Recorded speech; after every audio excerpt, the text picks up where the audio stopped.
Mother's love and Vimal's story. Vimal was very troubled. He couldn't understand how to deal with the situation. He loved his mother very much, but his wife and children stayed far away from her because she had one eye and her back was bent at a 90-degree angle. Although she could do her work herself, she still bothered his wife and children. "Grandma, go to the room upstairs.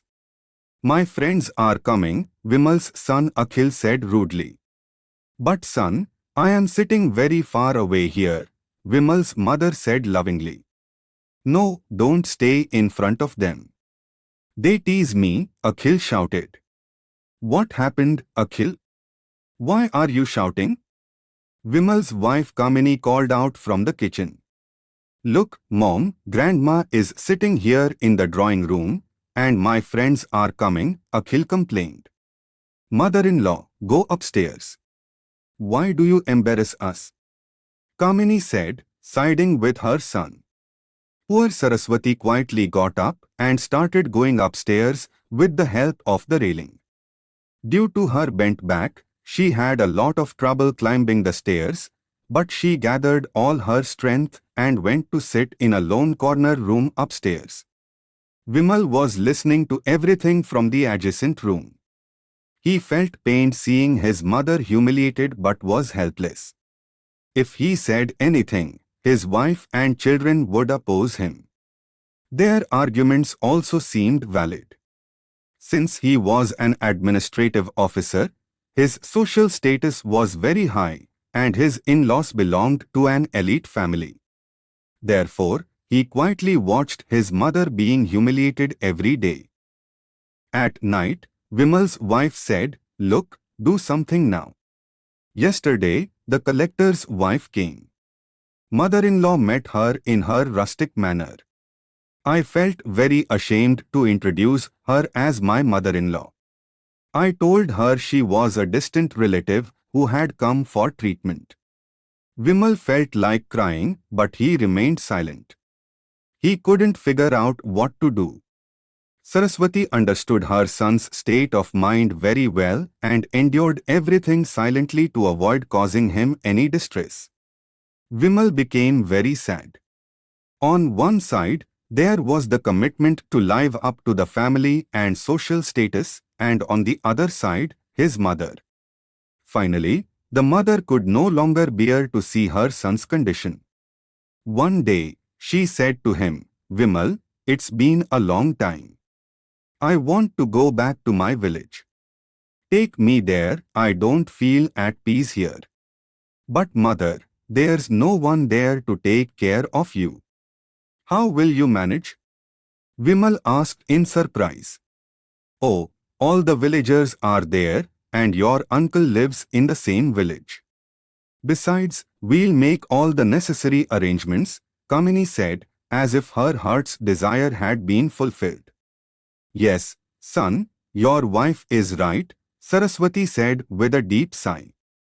Vimal knew there was no one in the village to take care of his mother, but due to his wife's insistence, he was compelled to leave his mother in the village. As he was leaving his mother in the village, he felt like crying and was also angry at his helplessness. But his family, wife, and society suppressed these feelings, and he started to feel a strange sense of relief. A few days later, his uncle, who lived in America, was coming to visit. The last time he came to India was when Vimal was very young and his father was still alive. Now, he was coming to India again. The whole family and the neighborhood were very excited. Vimal's uncle, Dr. Ramesh, was coming from America. As soon as Dr. Ramesh stepped into the house, everyone welcomed him enthusiastically. "Vimal, I don't see your sister-in-law. Where is she?" Dr. Ramesh asked curiously. "She lives in the village. She didn't feel at home here," Kamini replied flatly. Dr. Ramesh looked at Vimal, who lowered his eyes. Dr. Ramesh understood everything. He said, Tomorrow we will all go to the village to meet sister-in-law. The next day, everyone reached the village house. They saw that Saraswati had a high fever and was lying helplessly on the bed. Dr. Ramesh ran to Saraswati. He touched her feet and started crying. Saraswati's condition was beyond his imagination. Bravo, Vimal, you've really brought honor to the family. Aren't you ashamed to see your mother in this condition? Dr. Ramesh scolded Vimal angrily. No, brother-in-law, it's not Vimal's fault. I came to the village on my own, Saraswati defended her son. I know everything, sister-in-law. You keep quiet. Why, daughter-in-law, do you dislike your mother-in-law's ugliness? Do you feel ashamed in society because of her? Is that it? Dr. Ramesh looked at Kamini sarcastically. Kamini, speechless, looked at Vimal. Today, the social status you enjoy is the result of their struggles. Vimal, you might not know, but when you were a year old, you fell from the roof, injuring your eye and damaging your spine. It was your disfigured mother who gave you her eye and bone marrow to give you this beautiful form. Kamini, after struggling for so many years to make her son an administrative officer, this brave woman has been reduced to this state because of you. God will never forgive you. Tears flowed from Dr. Ramesh's eyes. Sister-in-law, you will come with me to America now. You won't stay here among these selfish people, Dr. Ramesh said to Saraswati. Vimal was dumbstruck. The revelation from his uncle, Dr. Ramesh, made him feel like the most sinful person in the world. He ran and clung to his mother's feet.